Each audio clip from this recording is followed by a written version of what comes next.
નમસ્કાર મારા વાલા દર્શક મિત્રો, દેશ વિદેશમાં રહેતા મારા દરેક દર્શક મિત્રોને ડૉક્ટર શરદ સોનીના હર હર મહાદેવ અને જય સ્વામિનારાયણ. મિત્રો, આજના વિડીયોમાં આપણે વાત કરવાના છીએ કે મગફળી ખાતી વખતે આપણે કઈ કઈ બાબતોનું ધ્યાન રાખવું જોઈએ. ડાયાબિટીસવાળા લોકોએ મગફળી ખાવી જોઈએ કે ન ખાવી જોઈએ, કેટલી માત્રામાં મગફળી ખાવી જોઈએ, મગફળી કયા સમયે ખાવી જોઈએ અને કયા સમયે ન ખાવી જોઈએ, મગફળી ખાધા પછી કઈ કઈ વસ્તુઓ ન ખાવી જોઈએ, એની સંપૂર્ણ માહિતી આજના વિડીયોમાં આપવાનો છું.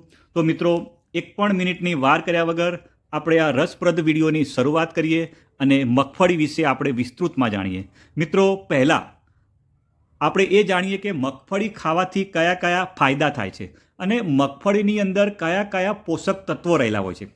તો વાત કરીએ તો મિત્રો, મગફળીમાં મિનરલ્સ, એન્ટીઓક્સિડન્ટ ભરપૂર માત્રામાં હોય છે, જે આપણા સ્વાસ્થ્ય માટે મિત્રો ખૂબ જ ફાયદાકારક હોય છે. મિત્રો, વાત કરું તો મોનો અનસેચ્યુરેટેડ ફેટી એસિડ, જે એલડીએલ અથવા ખરાબ કોલેસ્ટ્રોલના લેવલને ઘટાડે છે અને આપણા અંદર રહેલા સારા કોલેસ્ટ્રોલને વધારે છે. જે લોકોના લોહીમાં ટ્રાયગ્લિસરાઇડનું પ્રમાણ વધુ હોય છે, જો તે લોકો મગફળી ખાય તો તેમના લોહીમાં લિપિડ લેવલમાં ટ્રાયગ્લિસરાઇડનું લેવલ 10.2% ઘટી જાય છે. મિત્રો, વાત કરીએ તો તેમાં જોવા મળતા વિટામિન સી અને વિટામિન ઈ ત્વચાને સ્વસ્થ બનાવે છે.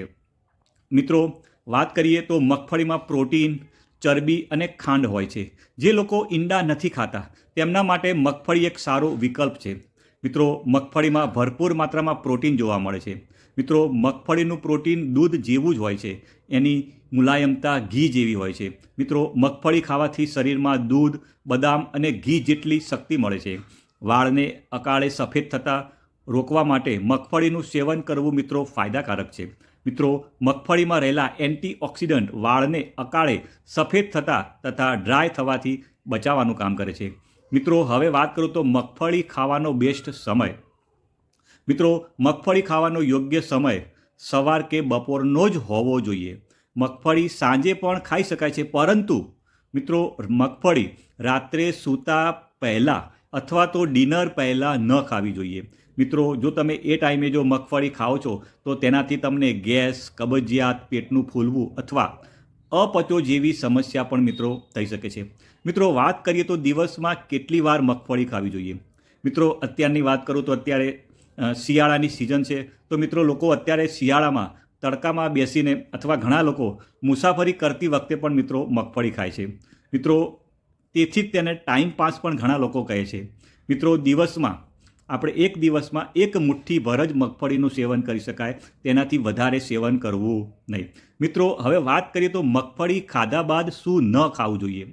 મિત્રો, મગફળી ખાધા પછી તરત જ કેટલીક વસ્તુઓનું સેવન કરવું આપણા સ્વાસ્થ્ય માટે હાનિકારક સાબિત થઈ શકે છે. મિત્રો, ઘણા લોકો મગફળીને નાસ્તા તરીકે લે છે. મિત્રો, મગફળીના સેવનથી શરીરને ઘણા બધા વાત કરીએ પ્રમાણે પોષક તત્વો મળે છે. આપણે વાત કરીએ તો લોકો મગફળીને કાચી, શેકેલી અથવા બીજી ઘણી રીતે પણ ખાય છે. મિત્રો, મગફળીમાં રહેલા પોષક તત્વો જેવા કે calcium, copper, iron, protein, fibre, vitamin E, magnesium અને ઝીંક આપણા સ્વાસ્થ્ય માટે મિત્રો ખૂબ જ સારા છે. એનું સેવન કરતી વખતે આપણે ઘણી બાબતોનું ધ્યાન રાખવું જોઈએ. મગફળી ખાધા પછી કેટલીક વસ્તુઓનું જો આપણે સેવન કરીએ તો આપણને સમસ્યા પણ મિત્રો થઈ શકે છે. કેટલાક લોકોમાં મગફળી ખાધા પછી એલર્જીની સમસ્યા પણ જોવા મળે છે. જે લોકોને એલર્જી હોય તે લોકોએ મગફળી ખાતા પહેલાં નિષ્ણાતનો અભિપ્રાય અવશ્ય લેવો જોઈએ. મિત્રો, મગફળી સાથે કેટલાક ખાદ્ય પદાર્થોનું મિશ્રણ આપણા સ્વાસ્થ્ય માટે હાનિકારક માનવામાં આવે છે. મગફળી ખાધા પછી તમારે હું જે કહું એ વસ્તુઓનું તમારે સેવન કરવાનું ટાળવું જોઈએ. પહેલા નંબરની વાત કરું તો મગફળી ખાધા બાદ પાણી ન પીવું જોઈએ. ઘણા લોકોને મગફળી ખાધા પછી પાણી પીતા હોય છે, પણ મિત્રો, મગફળી ખાધા બાદ પાણી તો ન જ પીવું જોઈએ. મિત્રો, વાત કરીએ તો મગફળી ખાધા પછી તરત જ પાણી જો તમે પીવો છો તો તે તમારા સ્વાસ્થ્ય માટે ખૂબ જ હાનિકારક માનવામાં આવે છે. મિત્રો, કેમ? તેની પાછળનું કારણ એ છે કે મગફળીમાં તેલ હોય છે. એ બાદ જો પાણી પીવાથી ગળામાં ખરાશ, બળતરા અને કફ જેવી સમસ્યા થઈ શકે છે. મિત્રો, વાત કરું તો મગફળી ખાધા બાદ આઈસ્ક્રીમ ન ખાવી જોઈએ. મિત્રો, ધ્યાન રાખજો, મગફળી ખાધા પછી આઈસ્ક્રીમ ખાવાથી પણ કફની સમસ્યા, ગળામાં દુખાવો અને ઉધરસ પણ થઈ શકે છે. મગફળીના ગુણ આઈસ્ક્રીમ કરતાં સંપૂર્ણપણે અલગ છે. તેથી મગફળી અથવા પીનટ બટર ખાધા પછી તરત જ આઈસ્ક્રીમ ન ખાવું જોઈએ. મિત્રો, મગફળી ખાધા પછી દૂધ ન પીવું જોઈએ. મિત્રો, મગફળી ખાધા પછી તરત જ દૂધ પીવાથી ગળા અને પાચન તંત્રને લગતી સમસ્યાઓ થઈ શકે છે. એમાં રહેલું તેલ પણ દૂધ સાથે પચવામાં મુશ્કેલ બનાવે છે. તેથી મગફળી ખાધા પછી તરત જ દૂધ પીવાનું ટાળવું જોઈએ.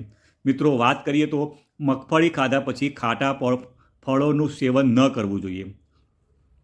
એનું કારણ એ છે કે મિત્રો, જો તમે ખાઓ છો તો તમને એલર્જી જેવી પણ સમસ્યા થઈ શકે છે. જે લોકોને પહેલેથી જ એલર્જી છે તેમણે મગફળી ખાધા પછી તરત જ ખાટા ફળોનું સેવન ન કરવું જોઈએ. અને બહુ જ વધારે મગફળી ખાવામાં આવે તો પણ તે સ્વાસ્થ્ય માટે નુકસાનકારક છે. મિત્રો, વાત કરું તો કોઈ પણ સારી વસ્તુ હોય, જો એને માત્રામાં જ ખાવામાં આવે તો જ આપણા શરીરને ફાયદો આપે છે. અને સારી વસ્તુ હોય પણ જો તેને માત્રા કરતાં જો વધારે ખાવામાં આવે તો આપણા શરીરમાં ફાયદાને બદલે નુકસાન પણ કરી શકે છે. મિત્રો, વાત કરીએ તો મગફળીમાં સારા ફેટ્સ હોય છે જે વજન ઘટાડવામાં પણ મિત્રો મદદ કરે છે, જે આપણા શરીરમાં કોલેસ્ટ્રોલની માત્રા સંતુલિત રાખે છે. આ કારણે જ આપણે કહીએ તો માખણની જગ્યાએ ઘણા લોકો પીનટ બટરના સેવન ઉપર ભાર મૂકતા હોય છે. મિત્રો, વાત કરીએ તો બાળકોને સવારમાં પલાળેલી મગફળી આપો તો તેનાથી યાદશક્તિમાં વધારો થાય છે. મિત્રો, વાત કરીએ તો પલાળેલી મગફળીના દાણા લોહીના સર્ક્યુલેશનને નિયમિત કરે છે અને હૃદયની બીમારીથી છુટકારો મેળવવામાં પણ મદદ કરે છે અને આપણા સ્નાયુઓને પણ મજબૂત કરે છે. મિત્રો, વાત કરીએ તો મગફળીમાં વિટામિન B3ની માત્રા વધારે હોય છે, જે આપણા મગજને સક્રિય રાખવામાં મદદ કરે છે. મિત્રો, વાત કરીએ પ્રમાણે મગફળીની અંદર એન્ટીઓક્સિડન્ટ ભરપૂર માત્રામાં હોય છે, જે તમારા શરીરને રોગ પ્રતિકારક ક્ષમતા વધારે છે અને રોગો સામે લડવામાં આપણા શરીરને મદદ કરે છે. મિત્રો, મગફળીના દાણા એ એનર્જીનો મોટો સ્ત્રોત કહેવામાં આવે છે. એ જ કારણે આપણે કહીએ તો વ્રતમાં પણ લોકો મગફળીનું સેવન કરતા હોય છે. અને જો તમે નિયમિત પલાળેલી મગફળી મિનિમમ 20થી 25 દાણા જો તમે ખાઓ છો તો તેનાથી તમને ચમત્કારિક મિત્રો ફાયદા થાય છે. મિત્રો, વાત કરીએ તો પલાળેલી મગફળીમાં omega-6 ફેટી એસિડ હોય છે, જે સ્કિનની કોઈ પણ સમસ્યા દૂર કરવાની સાથે ત્વચામાં નિખાર લાવે છે. મિત્રો, વાત કરીએ તો પલાળેલી મગફળી ગેસ અને એસિડિટી સમસ્યા પણ દૂર કરવામાં મદદ કરે છે. મિત્રો, વાત કરીએ તો જો ડાયાબિટીસના જે દર્દીઓ હોય છે, શું એ મગફળી ખાઈ શકે ખરા? તો મિત્રો, વાત કરીએ તો મગફળી ખાવાના તો અનેક ફાયદા છે. ડાયાબિટીસના જે દર્દીઓ છે એ ખોરાકમાં મગફળીનો ઉપયોગ કરી શકે છે. મિત્રો, મગફળી હૃદયની હેલ્થ માટે પણ ઉપયોગી છે. મગફળી ખરાબ કોલેસ્ટ્રોલને ઘટાડે છે. સાથે સાથે મગફળીમાં વિવિધ વિટામિન્સ, ખનિજો, એન્ટીઓક્સિડન્ટ જે આપણી રોગ પ્રતિકારક શક્તિ પણ વધારવાનું કામ કરે છે. તો મિત્રો, જે ડાયાબિટીસના છે લોકો એ પણ ખાઈ શકે છે, પણ એ માપની, જે કીધું એ પ્રમાણે કોઈ પણ વસ્તુ હોય જો માપમાં ખાવામાં આવે તો જ આપણને ફાયદો થાય છે.